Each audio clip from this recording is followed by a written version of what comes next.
welcome into the Dreamsphere. I'm your storyteller, Emily Goodwin, and today I am excited to introduce our second ever interviewee on the show, and they're going to tell us a little bit about themselves to start us off. I'm from Toronto. I'm very into uh, creative work, making things with my hands. I recently got into gardening. I normally work for an arcade bar, which is a very fun place to be. More like a museum of games than a bar, I suppose. We have uh, a lot of collectors have put together their vintage arcade games and offer them up for a door fee, and all the coin doors are turned off, and you can just play with your friends and have a beer. So I like gathering in places of fun and trying to work for places like that while doing whatever projects I'm creatively stimulated by in my spare time. Hmm. Wow. You made that sound so poetic. Wow. Wow.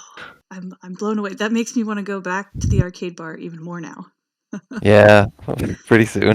I know. It felt like a second home to me and my boyfriend Rab. We used to go there all the Mm, time. That was our date night. yeah. We loved it there. It was great. Yeah, it feels like a haven for nerds and Yeah. anyone really.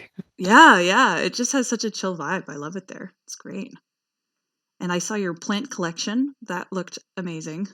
hmm And The you're deadliest of spicy peppers. I was gonna say, you gotten some spicy peppers. Now, are those They all have for you or who are they for? um yeah, they're mostly for me. I've been on a spice quest for the past few years trying to I kept finding I would try the hottest sauce of restaurants, and I'd plateaued with my spice journey, and then I realized there was this whole network of deeper spice enthusiasts out there that collect seeds and share seeds with each other. They have these extensive rare spice libraries of seeds, and you can ask them for some, and they'll send them to you. But they would usually trade for a species of yours, and then you can kind of collect a bunch of obscure, very hot peppers. That's wild. I hmm I could never even imagine. That's such a niche Yeah, area to be. I have to be very careful cooking for anyone, especially if they tell me that they can't handle spice at all. Oh gosh, I yeah. ask them what they mean by spicy, and they say like jalapeno, and I'm like, okay, jalapeno doesn't do anything to me anymore. So it's more like, Whoa. um, Oh my yeah, goodness. you build up a tolerance, I guess, much like many things, and then eventually reach a point where you're on a completely different level. Wow. That is like beyond a level for me. I am such a baby when it comes to spice. I'd be crying and my nose would be dripping everywhere. It would be a mess. I would never do that to you. Oh, thank you. I appreciate that. Oh my goodness, you'd have me crying in 2 seconds for sure. Mhm. Well, have you ever dreamt about a spicy pepper before? Uh, no, I think maybe spice might not be the most relaxing thing to do before bed and trying to have a dream. That's true. Yeah, some kind of strange spice dreams. Yeah, people talk about like things not to eat before bed if you don't want to have weird dreams often, and I think maybe you might have only nightmares of a hellish landscape and Yeah, just burning in hell. yeah, yeah. Yeah, I've heard like chocolate can really Mm, make people dream, or cheese, yeah. something like It, that. yeah, it's always dairy actually. It's what I've heard. Interesting. Hmm. People are like, oh, don't have a glass of milk before bed, or you have weird dreams. It's like, Oh, which is always what I was told, like have a yeah. warm glass of milk to help you get to sleep. It's like no wonder my childhood was wrought with nightmares. Now I understand. So Yeah. when was like your introduction to dreams? When did those start becoming more I, impactful for you? yeah, I was always fascinated with them because I either felt like they were trying to tell me something, or I just felt like it was this mysterious world. I really liked like movies that explored dreams. I was always fascinated by the subject of dreams. I liked telling people if they were in my dreams, even if they were like quite strange. Just kind of a way, in a way, like telling them that even my subconscious is thinking of you, or like you're clearly important to me because you show up in my dreams, but maybe you wouldn't tell every person they showed up in your dreams, but at Yeah. least my close friends or Hmm. like my family members, anybody who was interested in hearing about them, and I was always interested in hearing about their dreams as well because I don't know, sometimes they feel completely abstract and undefinable or unclear what the message they're trying to send is, and Hmm. sometimes it just feels so obvious and easy. It's just like puzzle pieces fitting together of like this dream was telling me this thing. Hmm. So I tried to get better at not waking up too abruptly, kind of sitting in the dream a little bit more to be able to have better dream recall. Mm. Just because I was so frustrated by this feeling of like being in this very immersive world, having this maybe a story going on, or maybe a beautiful image, or maybe even music, and then you wake up, and if you wake up too abruptly, it feels like it disappears, Hmm.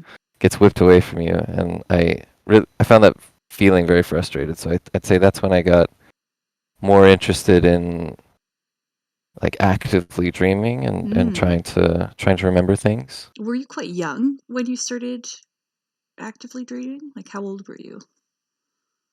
Yeah, I do remember having some lucid dreams when I was young, but um, I can't remember specific dreams from that time, so I don't think my Hmm.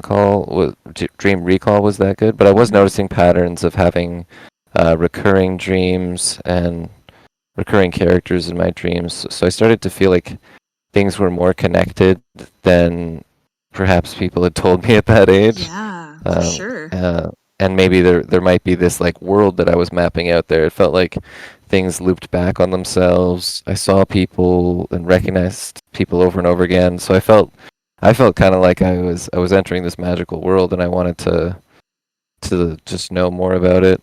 That's Um, so cool. Yeah, magical is definitely the word to use. It mhm. is magical in there. Wow. Oh, sorry. I just like totally you brought me to that place of magical realm, and I just got lost for a second. I was like, wow, yeah, me too. Do you have any kind of methods that you use for dream recall? Like you say, when you sometimes wake up too abruptly, they really fly away from you. Do you have any methods that kind of help you stay in that state? They're just gonna sound like absolute laziness, but it's not getting out of bed right away and trying Nice. not to react to things too much as Hmm. you're first coming out and not being too excited. I think a lot of the time maybe the reason that I can't remember is because the dream ended abruptly and it could be because of a noise in the house. So I guess like limiting the amount of noise around you so that you won't get distracted by something, especially like an alarm. Waking up Hmm. with an alarm is one of the worst things because you immediately think about why you set the alarm, and you think about the day ahead. So your mind starts racing and getting into gear, and Hmm. erasing that mindset of rush in the morning. I guess like having a morning routine or setting Yeah. things up in a way to allow yourself to dream was one of the best things because I started to notice when I would have lucid dreams or more vivid dreams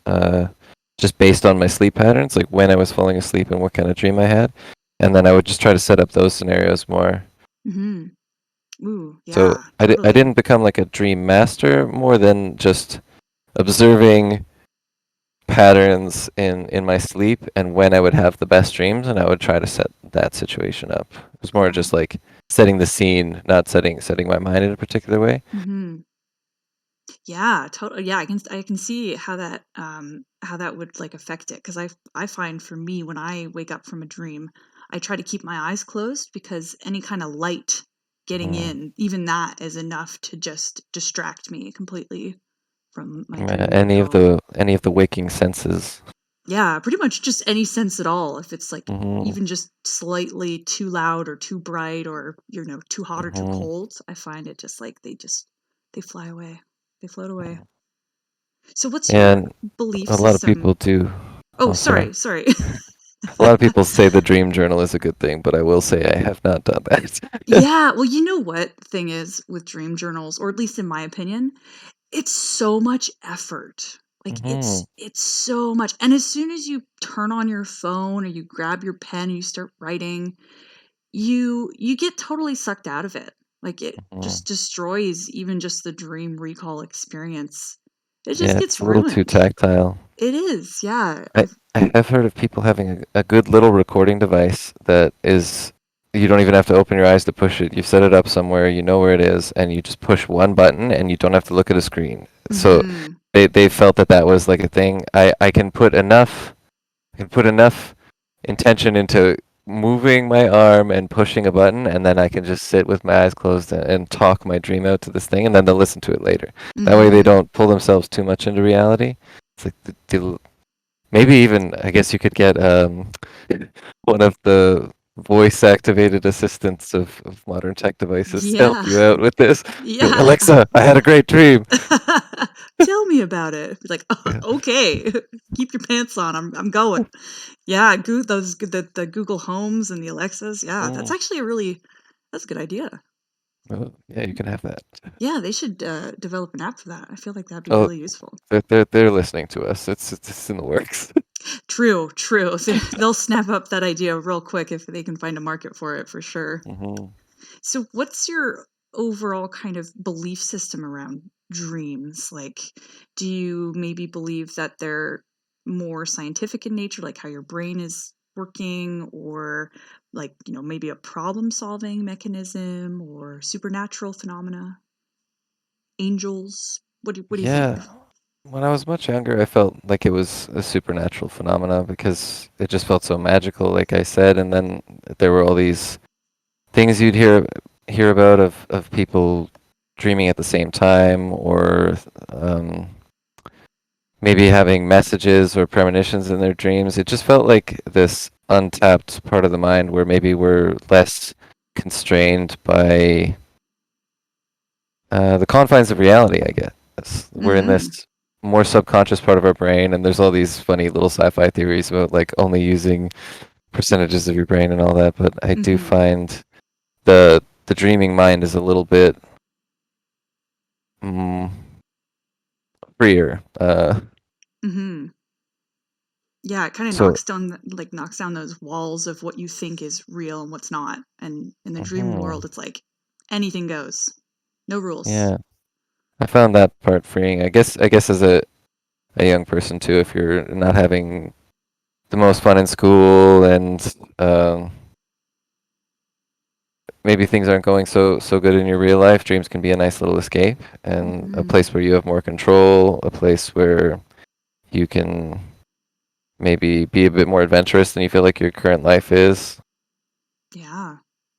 Yeah. Especially if you could learn to lucid dream, you could go to Mm, different countries or different areas that you didn't think of before. Yeah, yeah. it's kind of the world is your oyster in your own dreams.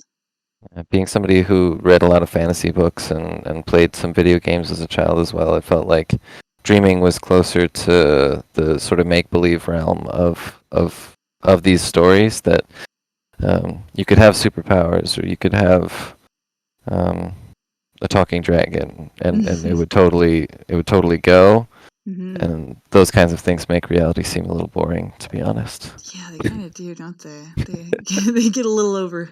The real world's a little overshadowed by the dream realm. Hmm. Yeah. So, do you want to tell me about your dream experiences? Then, shall we dive into that?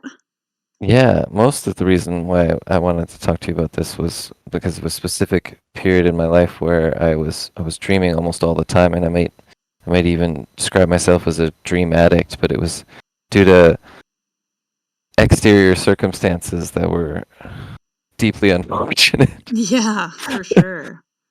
So I had an accident when I was 18 that, uh, to save any gruesome details, just destroyed one of my eyes, and the healing process for that put me in a situation where I had to be in bed most of every day for a year, and I wasn't able to use my other eye also because of the healing process. So in one swift motion, I was bedridden most of the time and was no longer using my eyes, so functionally blind for a little while. So my dreams got very uh, my dreams kind of took over most of my brain activity because I was doing so little at the time because I was just focused on healing, and I got into this very almost like constant access to lucid dreaming, and I was slipping in and out of sleep without as much of a cue for my brain to know the difference between reality and dreams Mm-hmm.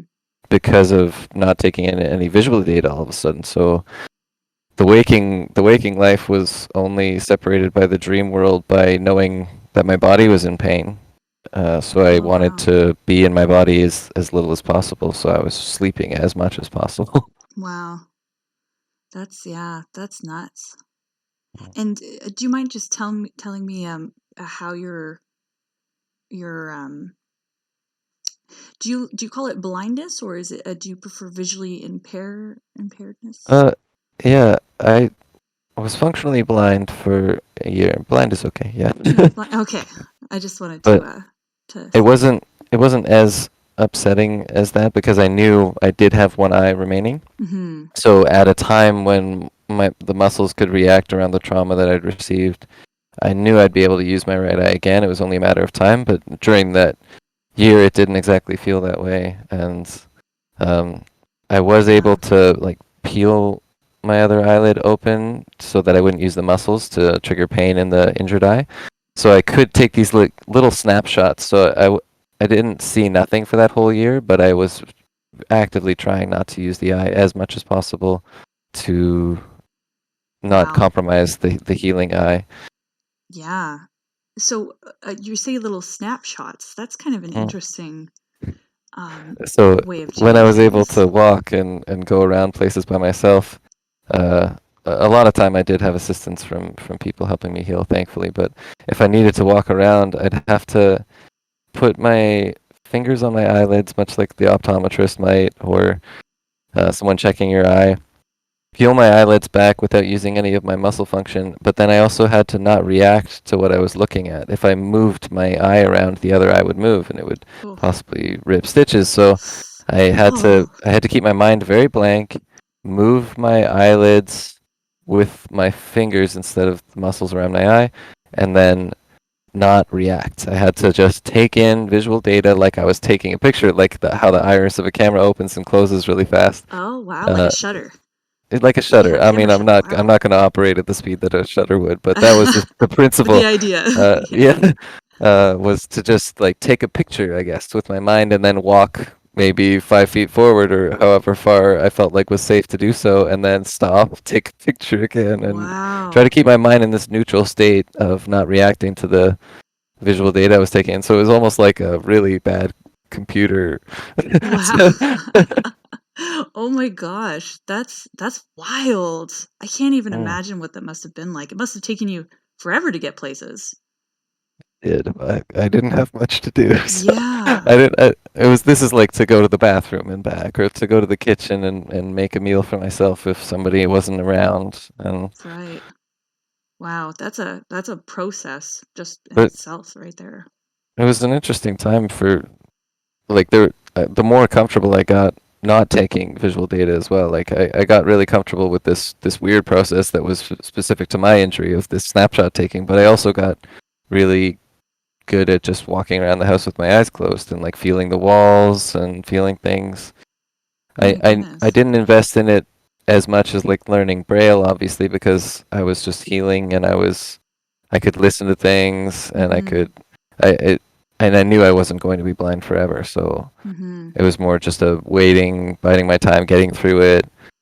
Yeah, for sure. And so when you were walking around your house and like touching things and feeling things, could you see them in your mind? Was that something that you Yeah, because of memory. So that was one of the most interesting things is I knew the space that was around me, and these snapshots would help me remember it. But with regards to my house, it's like we have these internal brain maps of spaces that we're deeply familiar with. But then going to a place that um, I have no memory of would be deeply stressful because like I'd be in this unknown, and that's when I'd want to take snapshots more because I really didn't like this feeling of like leaving my property. I felt like I had this deeply rendered portion of Google Maps, but only like Wow. only like the shape of my property, and beyond that, maybe we're just like a house in the void, you know? Oh my goodness. Yeah, Like it's I like remembered my town and stuff like that. Like I would know the streets, but distances were much longer, and maybe I didn't want to go that far anyway. mhm. Anyway, I didn't have much to do, so. Yeah, so I guess you spent that's probably why you spent so much time in the that lucid dreaming state.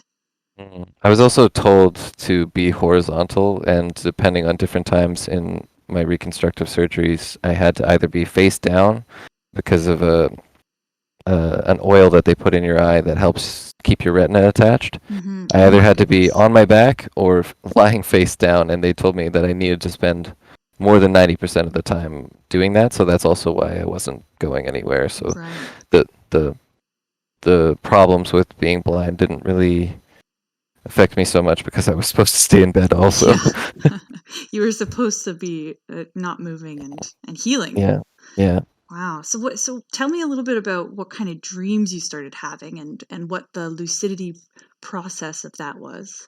Mm.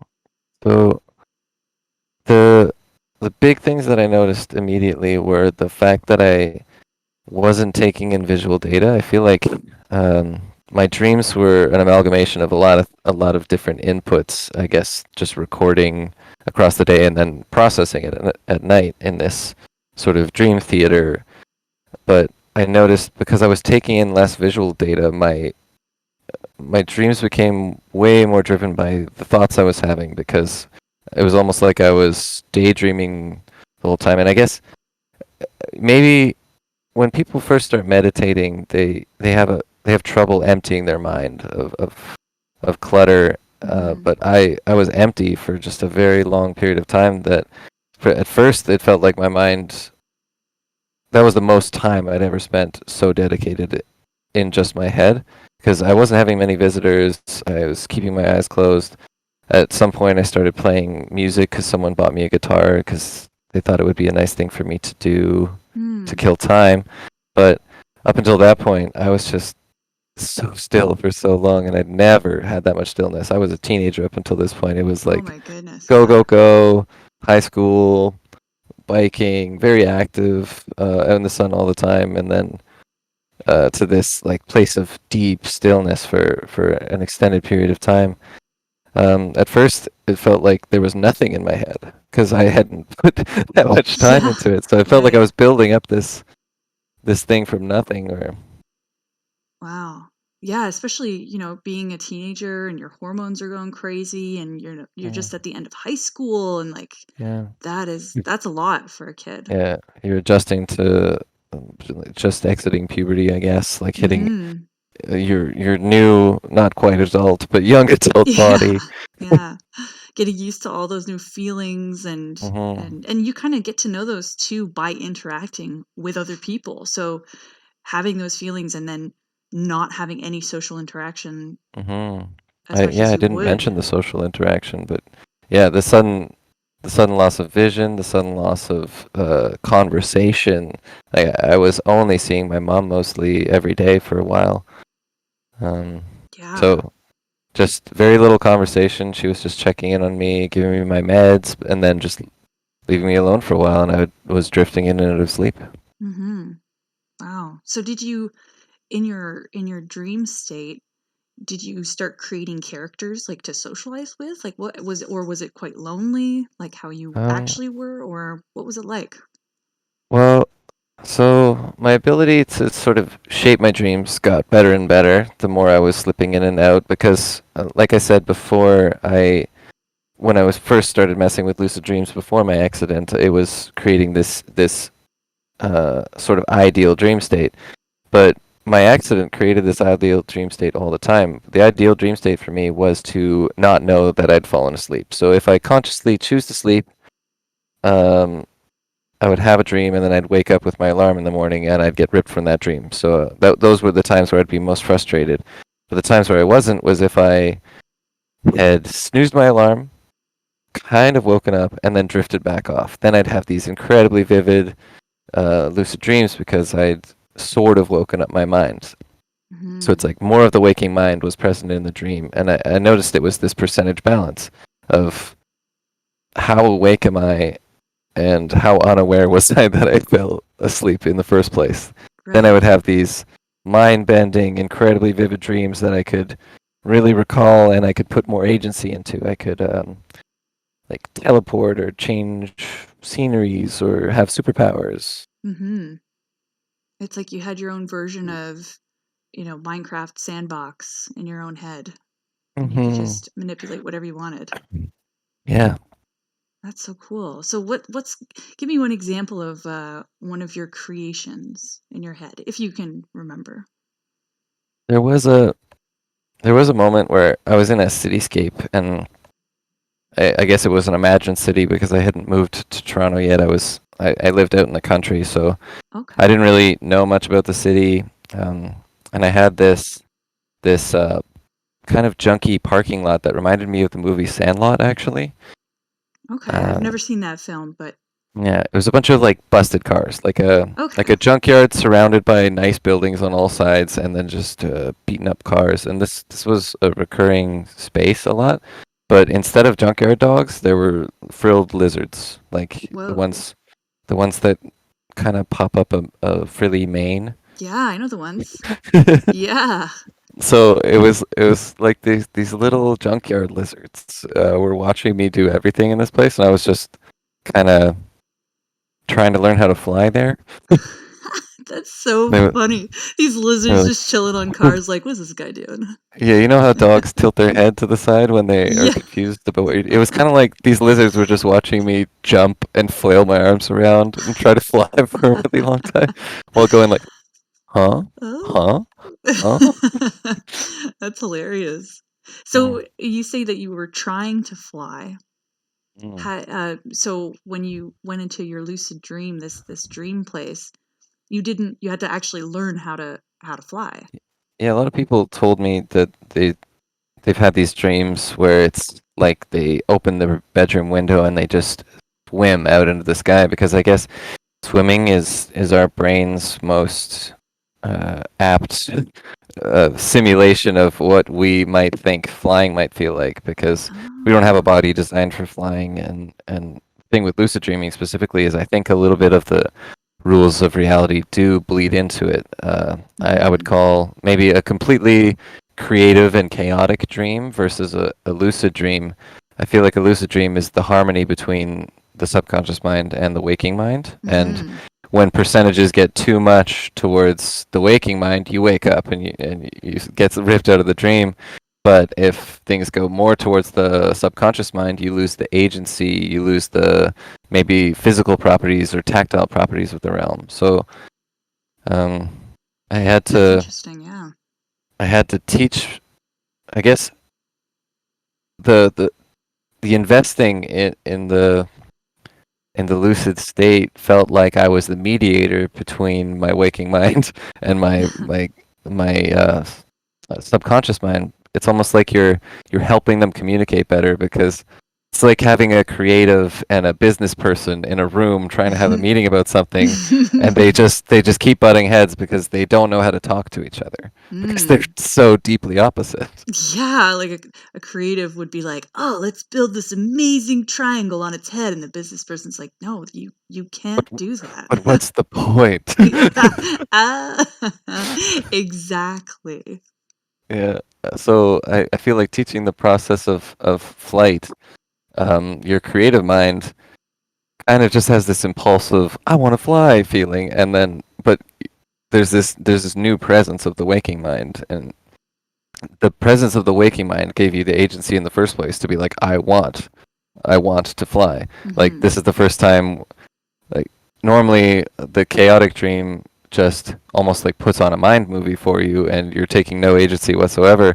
So this is like now suddenly you're asking the sleepy mind to render this fantasy that you have. I have this fantasy of flying, and Mhm. you're coming into the space and being basically saying, "I want this to happen," versus just sitting back passively and being like, "Oh, I flew in my dream last night." Mhm. Now it's like we are flying right now. It's like, okay, well, do you know what flying feels like? Yeah. What kind of data do we have to work with here? Hmm. So I had you almost have to piece it together, or I did at least. Maybe this is a sign that I have a logical mind because I have heard people had no. When I tell this story to people, they're like, "Oh, I had no problem flying. I just took off." I'm like, well, fine. Maybe I'm a little bound by the constraints of reality, even in my dreams. Yeah. But I had to I had to jump. I had to jump higher. I had to jump and then pause, I guess, in the air. And Mm. then I was up in the air. So I started to learn how to jump really high and then freeze. And even that was hard. There were sometimes I froze and then I started drifting slowly down. It was like I only slowed down time. And then I was able to Oh. actually pause at that highest point of my long bounding jumps. And then Oh. I didn't know how to move at that point. I felt like I was trying to push my whole being to just move forward, and I'd just be stuck there and I'd be flailing my arms. So to introduce like speed and the feeling of flight, I had to unpause and fall. So it was like getting to these really high heights through jumping and then falling and then trying to pull up at the last second, like to Right. like change the trajectory of it. And this whole process happened in front of these lizards in this junkyard. And there were many times where I hit the ground and I woke up. Like I didn't pull up enough, and I hit the ground and tumbled and maybe stayed in the dream, but almost woke up. I could feel that I shifted more towards the waking part of my brain Mm. because it's a shock. Oh yeah. But I found even when I woke up from the turbulence of hitting the ground, this was some of the first times where I was able to go back to sleep knowing, like not hoping, knowing that I would go back to the exact same place in my dream, almost like I'd logged out of a video game. Okay. That Right. was when I started to like sort of confirm my feelings about dreams as a kid, and I don't have full control over this at this point in my life, so I can't say it's a permanent skill. But during this time, and I guess because of how connected I was to my dreams and how frequently I was dreaming, I knew it wasn't like, oh, I hope I can go back to that dream. When I closed my eyes, I was like slipping right back into that dream and I knew I was. Oh. So okay. So I have a question about that.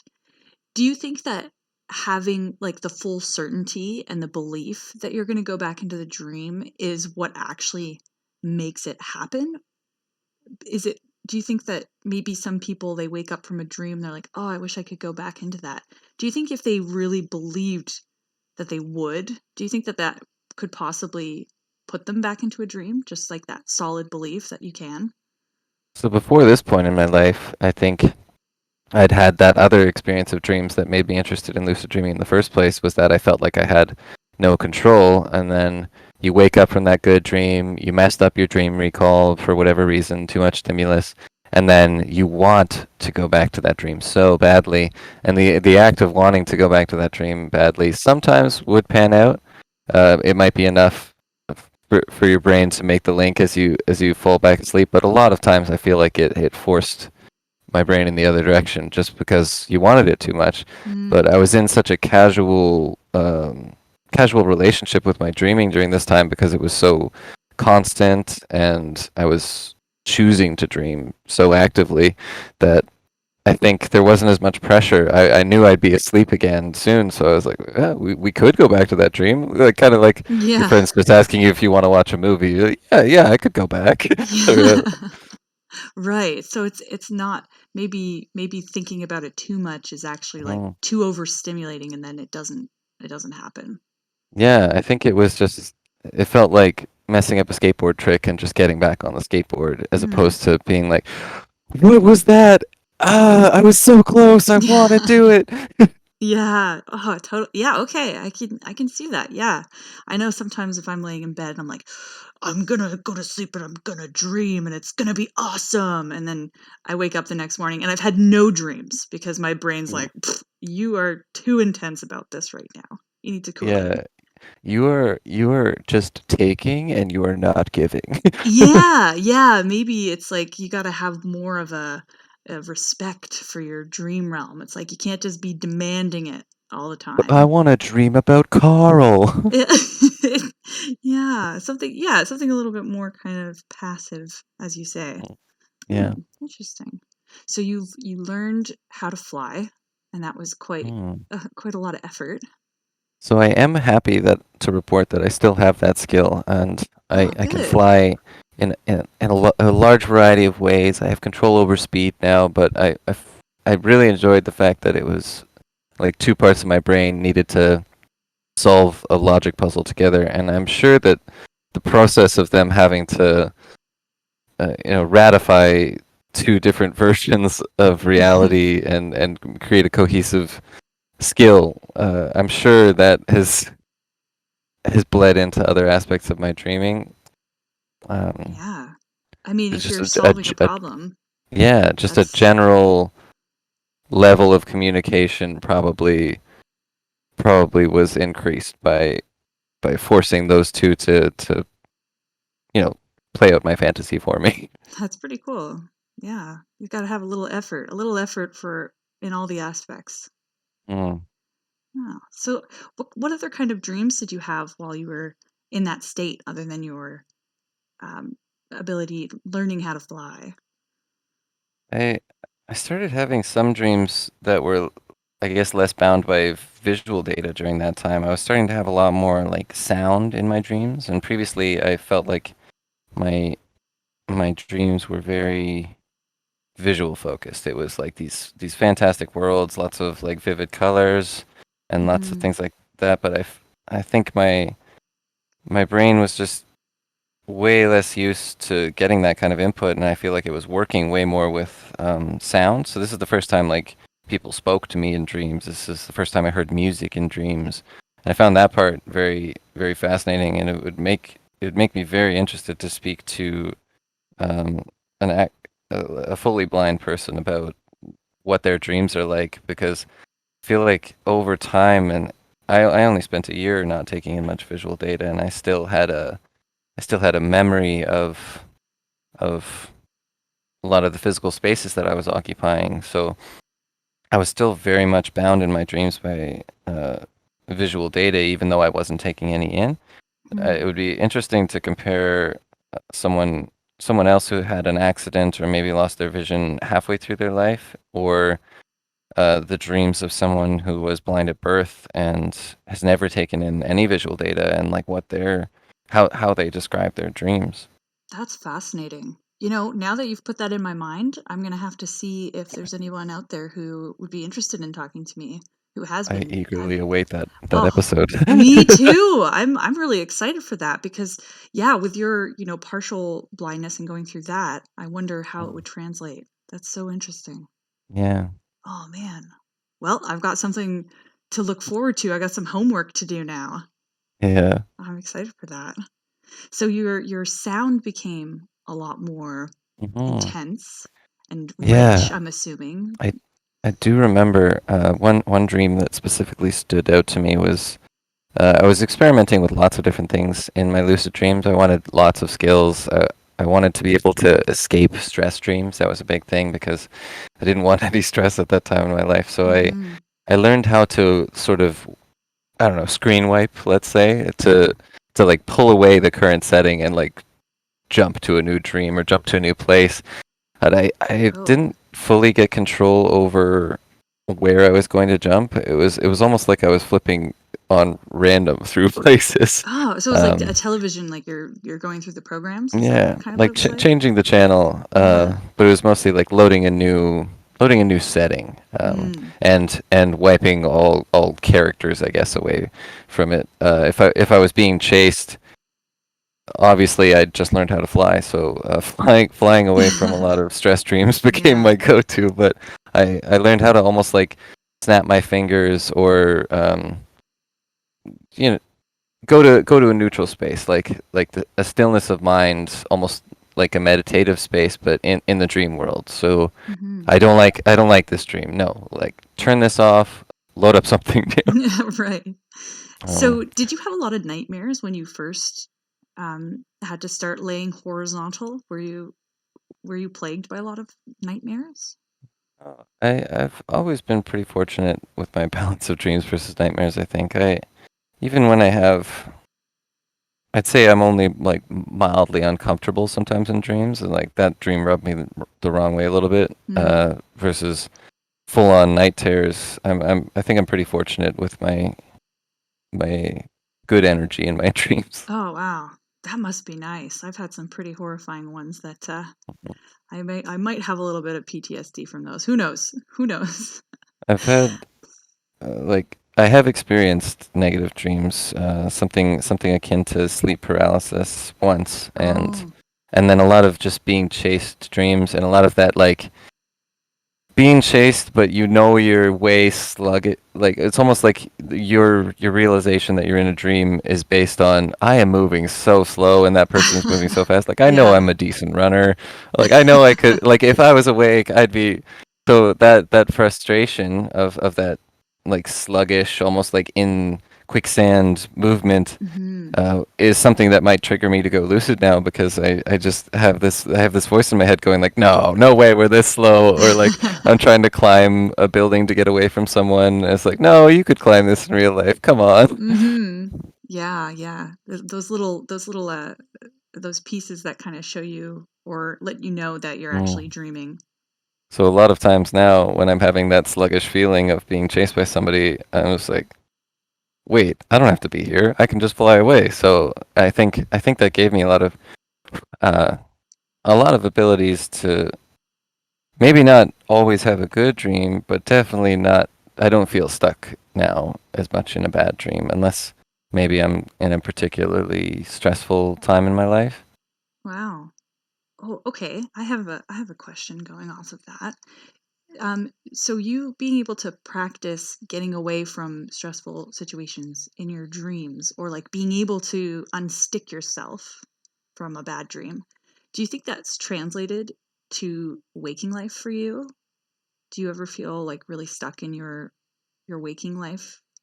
I probably wouldn't have seen the exact moment where those those skills transferred, but I think I do have a lot more agency to do that in my real life since that time in my life. But I was working on myself in so many ways. It would be Hmm. Yeah, hard to hard to pinpoint see it. exactly when it happened. But Hmm. I do feel a sort of similar agency in my normal situations to take care of myself. But I Hmm. think yeah, the two are a little bit too different. I feel way more control and less consideration for the feelings of other people when I know I'm in a dream because maybe those are other users dreaming on a nearby server or realm of existence, but I Yeah. feel like for the most part I can I can worry a lot less about what people think of me maybe in dreams, or if Hmm. how my actions are affecting people. Right, right. Yeah, because I mean, I guess it depends on, what you believe in for your own dream experiences. But if you if you believe that it's just all within your own mind, then you Mm, can kind of just do whatever you want, right? It wouldn't yeah, necessarily affect any of the other characters that are in your own dreamscape. maybe everyone has You're breaking up a little bit. my Once I start, if I ever get advertisements, this would be the time to put them in. Oh, imagine a future time when we have ads in our dreams. Oh my goodness. Now that is sci-fi if I ever heard it. Okay, I think you're all good now, but oh my goodness, advertisements in your dream? I feel like your own mind is the only place that you would have control over that, but imagine if they could Hmm. just start inserting themselves. Ah, Yeah, I mean, just the current ad market being so having so much more data and your ads being so much more tailored to you in the first place. I feel like dreams are the last frontier for advertising. oh my goodness. And if they got a hold of that, Yeah. I can Imagine if imagine. Sorry. they can sell you based on your subconscious mind. Oh my god, and then you wouldn't even know either Mm. because you're not even really aware of your subconscious mind. I would just call it inception marketing at that point. Oh my goodness, that's like mind control next level. It's probably advertisement. already happening. Yeah, we would never know. Hmm. Oh my gosh, that's wild. Well, I hope they don't get any ideas because Hmm. that sounds terrible. No, thank you. I'd like to unsubscribe to that Hmm. already. Oh yeah, you just have to go into your menu. Yeah, yeah, my mind menu. Mm. No, no, thank you for that. I'll probably have a dream about that tonight too. It's like, oh, this is my mind menu. Oh no, it's I've real. noticed I've noticed through talking to you that I use a lot of technical allegory to describe my brain's dream Processes. capabilities. Oh, well, I'm. You know what though? I think our minds can be related to computers in a lot of ways. Mm. So it's kind of like it's a good way to understand it a little bit better. If you understand how Hmm. computers work a little bit, it's like, Yeah. you're downloading information, or you're uploading information, or Mm. you're moving your files and folders, your memory folders around, and it's like, yeah, that makes sense. It actually does make I, quite a bit of I sense. don't have enough RAM to process this task. Exactly. I'm shutting down. I need to Mm. power off, go to sleep. I'm just charging. Yeah, yeah, I'm recharging. Come back later. I Mm. can't handle it right now. Well, are there any other kind of dream experiences or dream feelings that you wanted to chat about? Yeah. Just keep One on pouring thing. them out. Cool. Um, so specifically, I guess during this period of dreaming in my life, towards the latter half, I guess early on, I was taking in much less visual data and seeing my reflection way less and just using my body way less. So I felt like if visual data started to slip away from what my dreams were working with, I think so too did the physical sensations of my body. So I feel like I was experiencing touch a lot less, like tactile senses and visual senses, because I wasn't doing anything. So both of those senses became very turned down, and my mind in general and my hearing got turned way up. So one of the other ways that that started to affect uh, my dreaming is I felt less of an emphasis on a physical body containing us at all in the first place, because I wasn't using my body. So I'd let go of physical realm a little bit visually, but I'd also let go of it physically. So it meant sometimes I felt like I was energy in my dreams, or sometimes I felt like I had no body at all, or sometimes I felt like I was in someone else's body because I was forgetting what my body was like. Wow. Was that disorienting for you? It was, and it was something that I had to address later when I was reintegrating into society and coming back from this place after I'd healed.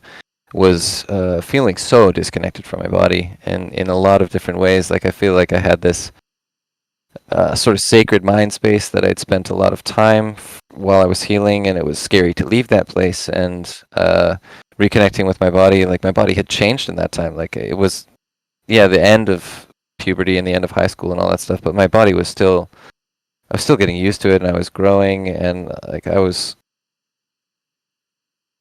adjusting, I guess, to adulthood, and coming to that from this space of having this almost like dark year, but quite literally. Yeah, literally dark. um, Yeah.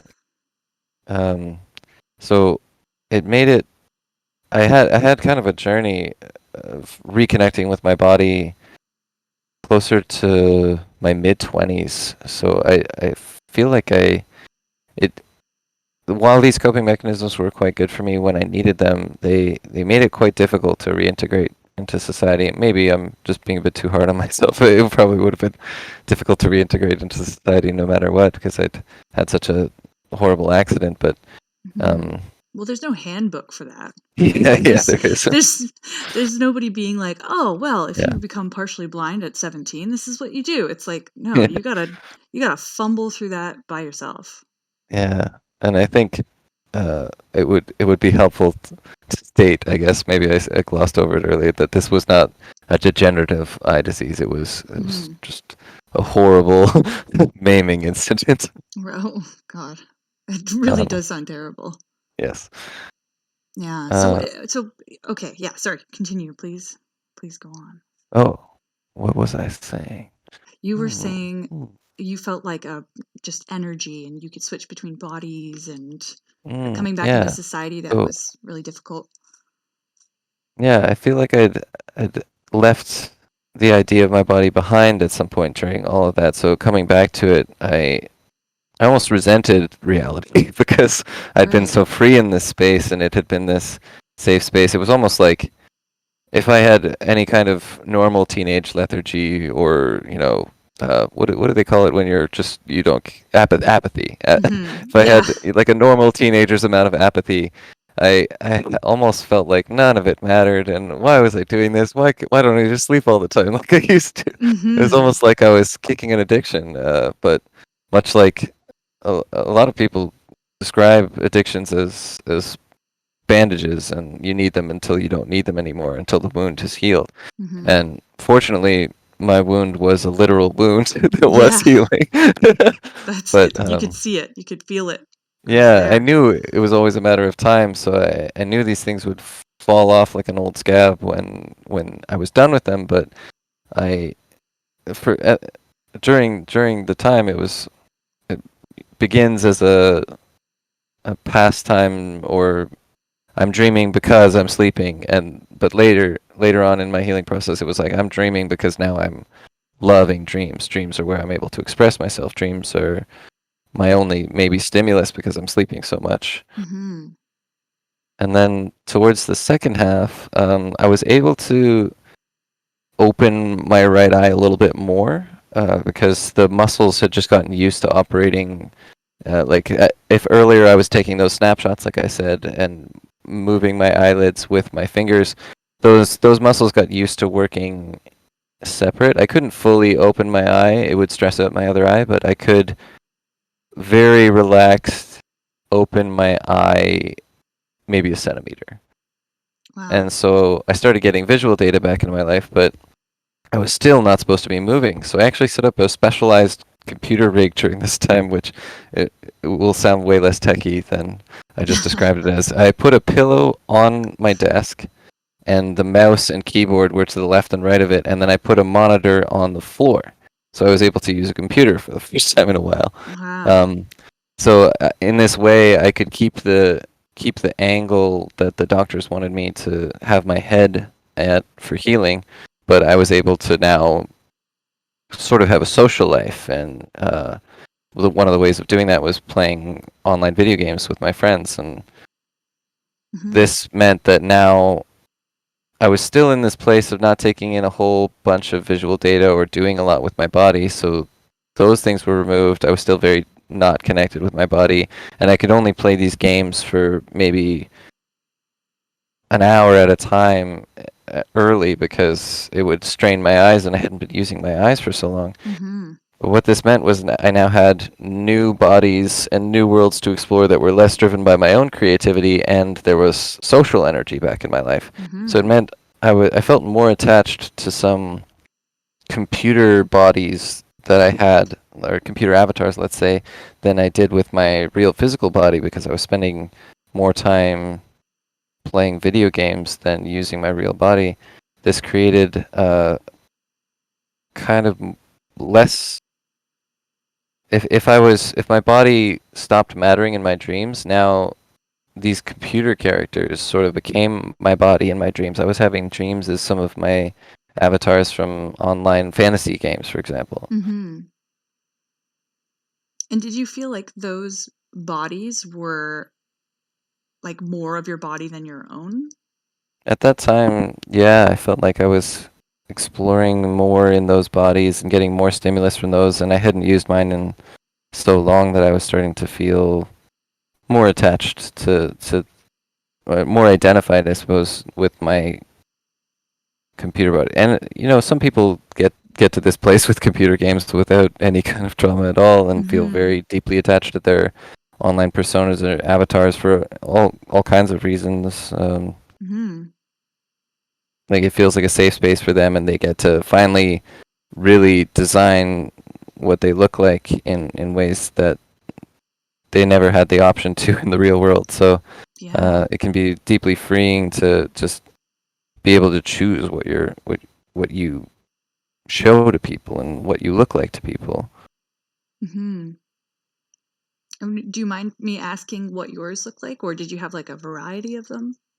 Um, so at the time, I was playing World of Warcraft, which a lot of people are familiar with as a game that people get quite addicted to, and it was, I guess, one of the first uh, pretty hefty subscription-based games that had decent graphics and a big world to explore and a large user base. So there was Hmm. a lot of my friends were playing it at the time. It was the hot game, so I got sucked into it for that respect. But I really didn't like the male bodies in that game.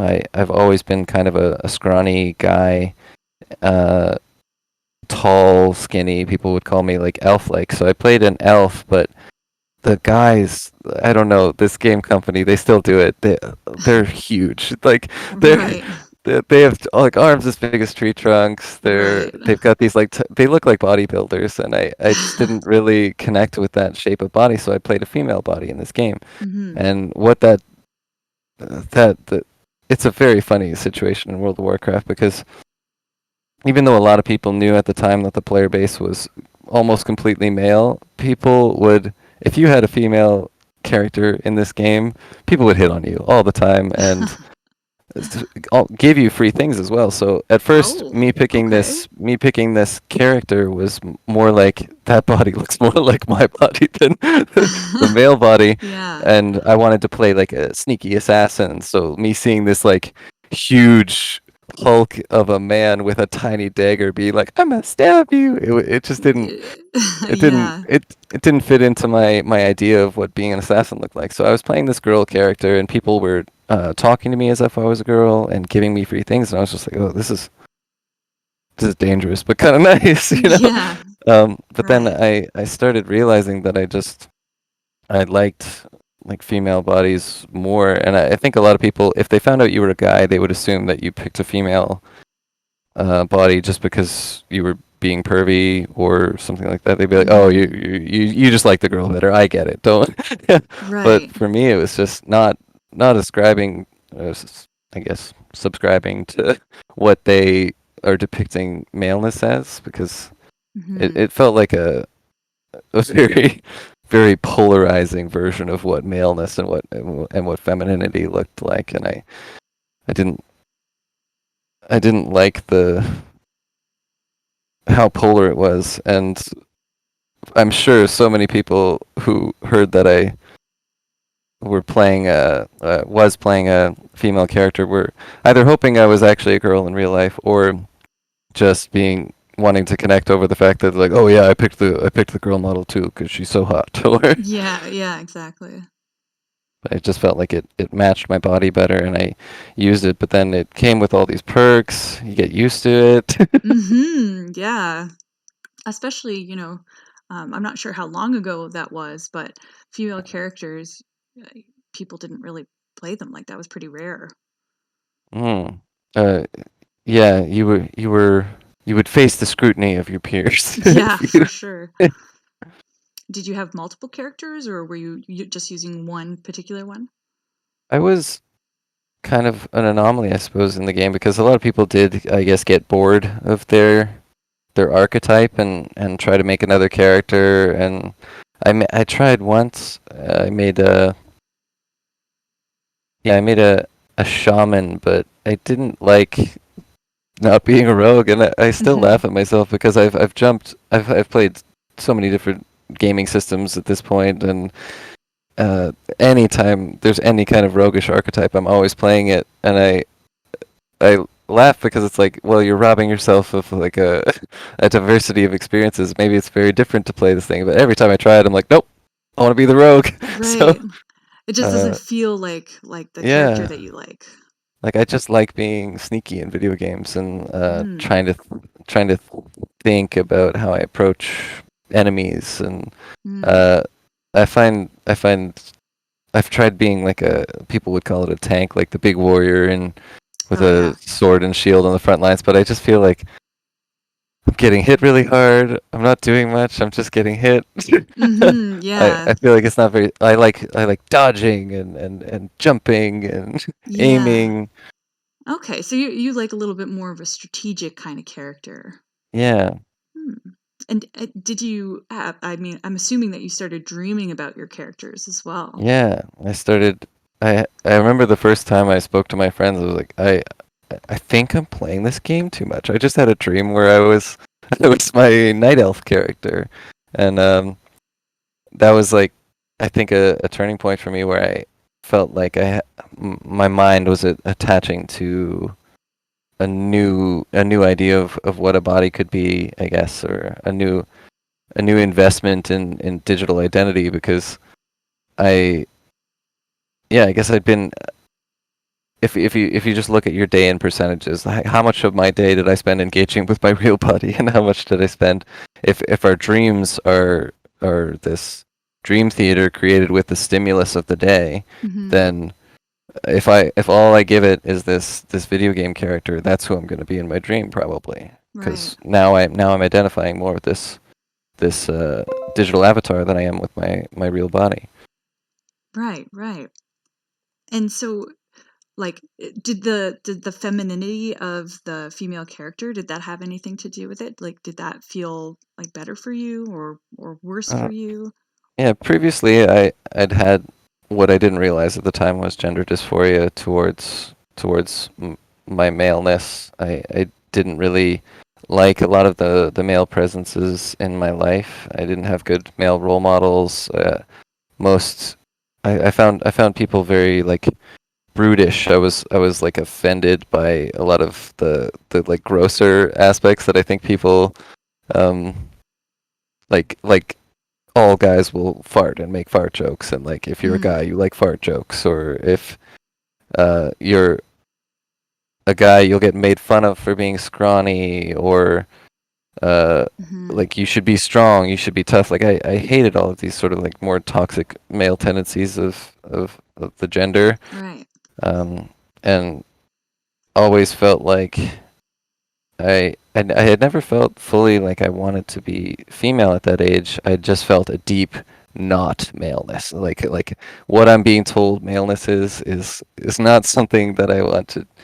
I didn't like their behaviors. I didn't like the way they treated people. And this is again just I had a bad subset of uh, male influences growing Right. up.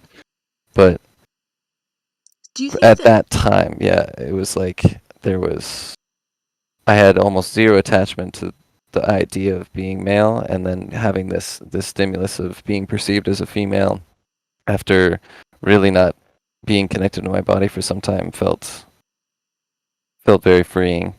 yeah, yeah. Well, especially if you're not really feeling the vibe of what male was at that time around you, and then you Yeah. start getting all this like really positive attention from the female character, it's like, oh, yeah, Mm. I, And I would want to do that too. That sounds yeah, good. control over that body, and yeah, almost being like a rock star in the video gaming world just for being a girl. And I'm sure a lot of female gamers find this very frustrating, this attention. Yeah. But yeah, I've heard lots of terrible stories about people just becoming, I guess, fetishized by being a female gamer, and Hmm. uh, Yeah, it's rough just out it there. being very unpleasant. Yeah, yeah, I've heard some horror stories about that kind of So stuff too, for for sure. me, it was nice to be able to, I guess, experience another way of being. I was also raised by like my sister and my mom, so there was a lot of femininity around me, and I Hmm. wasn't a tough guy. Like I Right. was very soft my whole. I've always been like a sensitive person, and I Hmm. just um, much preferred that to be around women as well. Hmm. I have a question for you. Do you think that if like today, there's a lot of different types of people and they're all very outward about how they feel and there's a lot more sensitive guys and the stereotypes are changing a lot. Do you Mm, think that you would have had such a hard time with that gender dysphoria if you had the role models that we do mm. today? of male No, figures? I think if I was shown that there were other ways, yeah, I think if I grew up in a more diverse culture area or just had had more open-minded individuals around me at a impressionable age, I think that I would have understood maybe the feelings I was going through and be shown a different way and come to terms with the body that I was born in at a much younger age. But for Mm-hmm. me, it was something that I only started to really love and accept my physical body in my mid 20s, and the part of this was due to the trouble of coming back from this trauma Yeah. and deeply disassociating with my body in general, but then just kind of not liking my body when I did come back to it and Mm-hmm. uh, feeling pretty self-conscious and just disconnected. Yeah. Yeah, that's hard. I can't really imagine what that would be like for you. Especially since you had that whole dream world that you created, right? Yeah, And that yeah, new um, female character body, it must have been really awesome, you know? yeah. That's Dream world where you have powers, you can control your body, you can make people go away. yeah, yeah, you can skip So, between any location you want. mhm, You know, you're hanging out with a whole bunch of junkyard lizards like that. mhm. That honestly sounds like a dream. Sounds like a I still dream. think if there's any lizard out there that is quite dog-like in behavior, I think I'd like one. I think I'm a little bit allergic to dogs, so if there's lizard dogs, I'm signing up. That's awesome. Well, if I ever find any lizard dogs, I'll let you know. Especially in your dreams. They might be my lost lizard dogs, and I'm worried about them. Oh, well, if I do dream about them tonight, I'll let them know that you're thinking about them and I'll give them some treats and stuff for you. Great. They like raw meat. Oh, oh shoot. Okay. I'll try and materialize that in my own thoughts if I can. Mm. Are there any other dreams that you'd like to tell me about, or how are you feeling right now? Uh, there is one that really reinforced my belief that there's something magical going on in dreams. It was something I was experimenting with, I guess, lucid dream powers, and one of the ones I wanted to do was talk to someone in a dream. And I remember a time I was having a very vivid lucid dream. Someone walked past me, and I was strolling in the direction, and I stopped in a very jarring fashion. I could tell that the dream was kind of shuddering by how abruptly I stopped, and I turned around and I chased this person down because I was like, oh, that was a person. I'll just go talk to them. I'll go talk to them about whatever. Oh, And I grabbed them, and they turn around and they have no face, and that's already kind of horrifying. oh, And so I realized that this was because I pushed the dream so abruptly. I disrupted the flow. I wanted mm. something so badly, but not in a way that was enough to wake up. I had control over that aspect of it, but it was more just I'm derailing the dream. I'm taking too much agency, and so this person's face sort of like rendered in, like a computer loading slowly, and then Ah. became this face. And so I asked them, "What are you doing here? Like, who are you? Can we talk? Like I finally made contact with the dream people."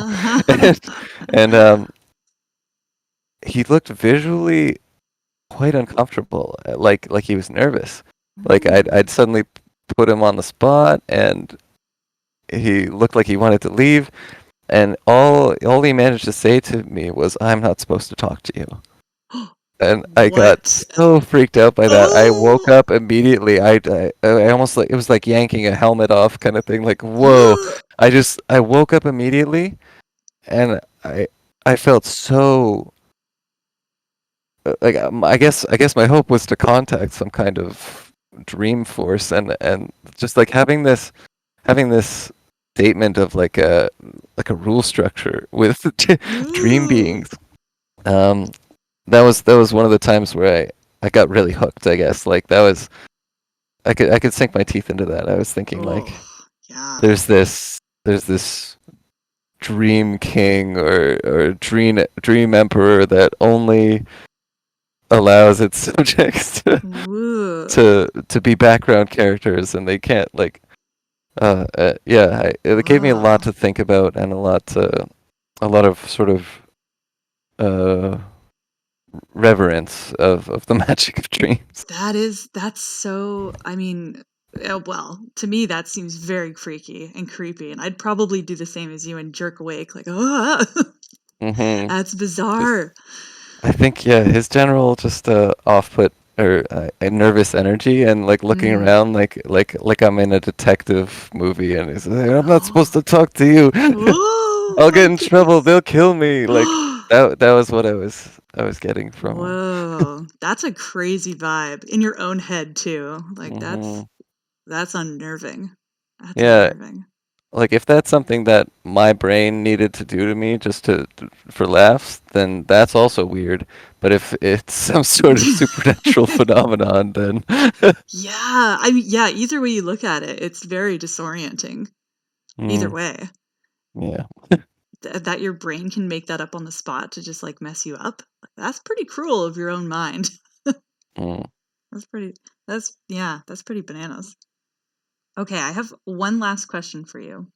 Ooh. And I think So final. this is this is the finale. Whew, okay. I know, are you ready? Yes. Do you believe in aliens? Mm. I'm not ruling it out. Oh, There's oh a yeah. lot of Okay. suspicious things going on. Okay. Okay.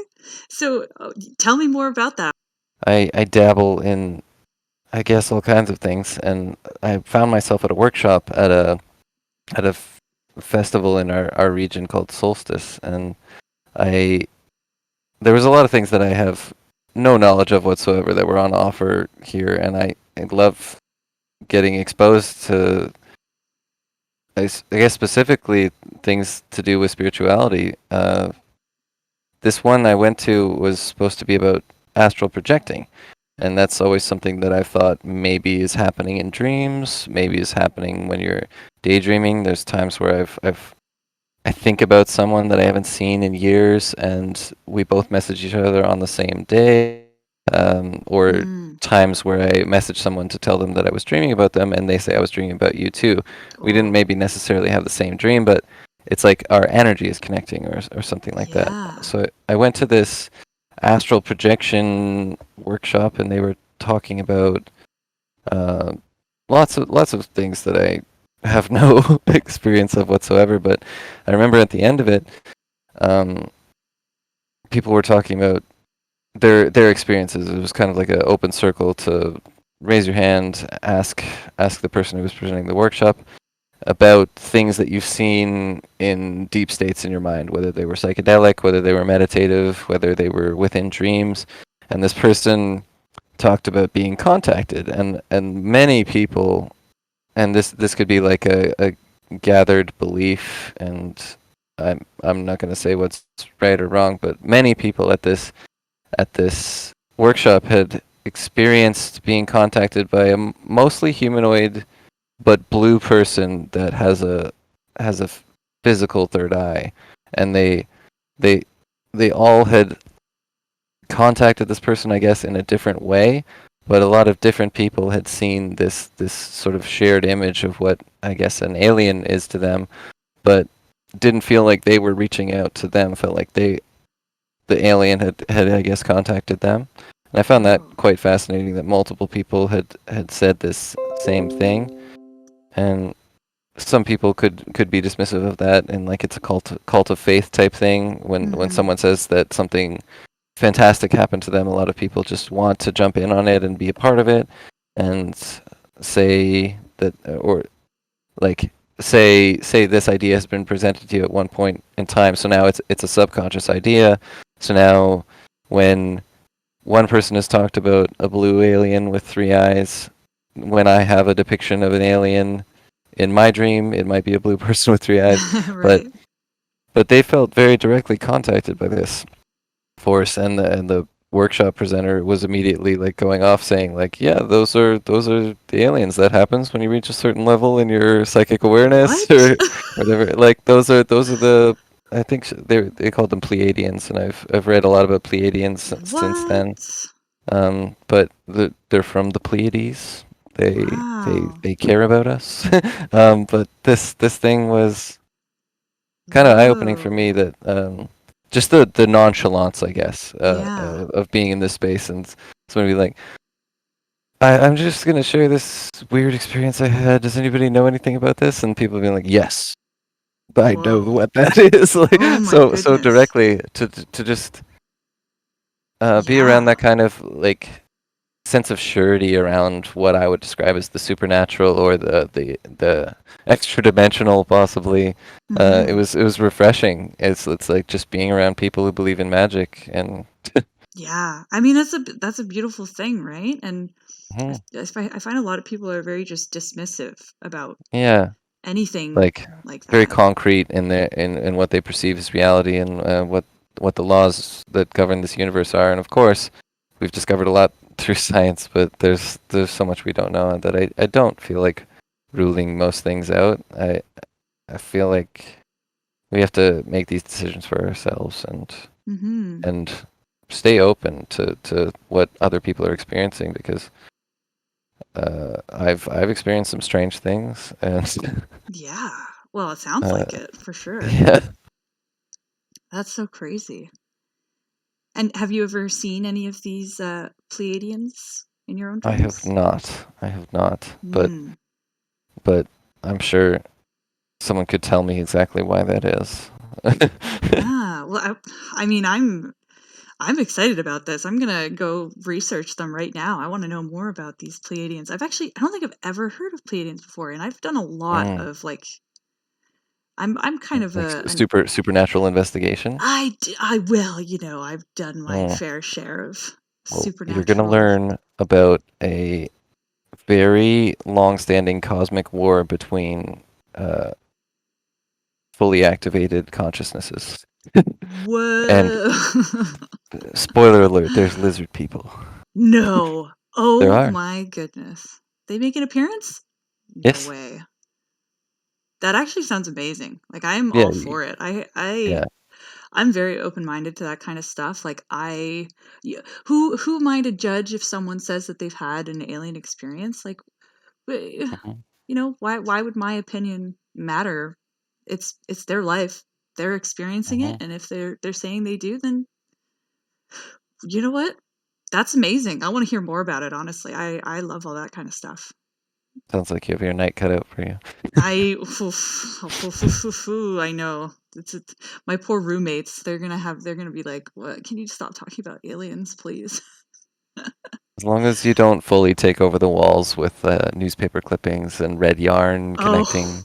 oh my goodness. Well, I mean, yeah. that's a deco choice, and it can Mm, look very good, but run it by them first. yeah. I definitely will. And yeah, I try not to go too far down the rabbit hole too, because sometimes you can get real sucked up in those, and it can be dangerous, mentally for people sometimes. That kind of stuff. Yeah.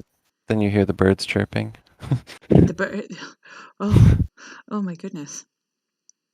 Yeah, that would Oh, be. I just mean staying up all night Yeah. researching the things No, you're that's fascinated exactly like I about. I've done that before, and it has really like messed with my head sometimes. So you got to take like a little paddle backwards a bit with that one, but Mm. it is fun. It is fun to research that kind of stuff. I do like it. It's good. Now I'm just thinking about aliens. They're thinking about you.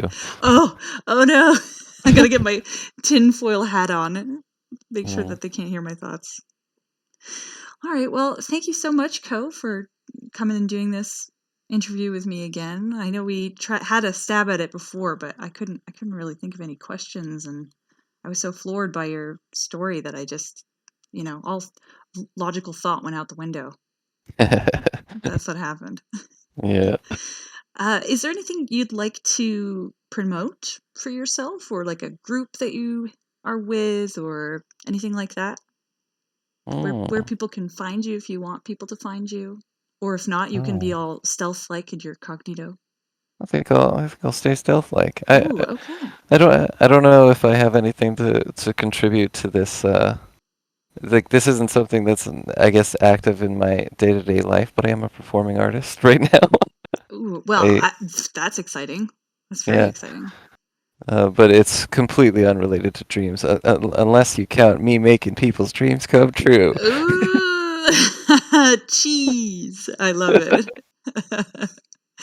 Well, if there is somewhere that you would like people to find you at, I can always add it in the show notes later too, if you like. I do have an Instagram for my performing life, and it's Oh, at okay. Sooty Devils. City Devils. Okay. Well, I'll Hmm. make sure to. Sorry, It's go ahead. fire art. That's so cool. I love that. I could ask you like several hundred questions about that, I feel, but I think I should cut it off now because we've For a been different podcast. that's another lifetime, another podcast, all that kind of stuff. Well, thank you Oh, so much, Co, for oh, hanging you're out with me welcome. today, and I hope you get outside.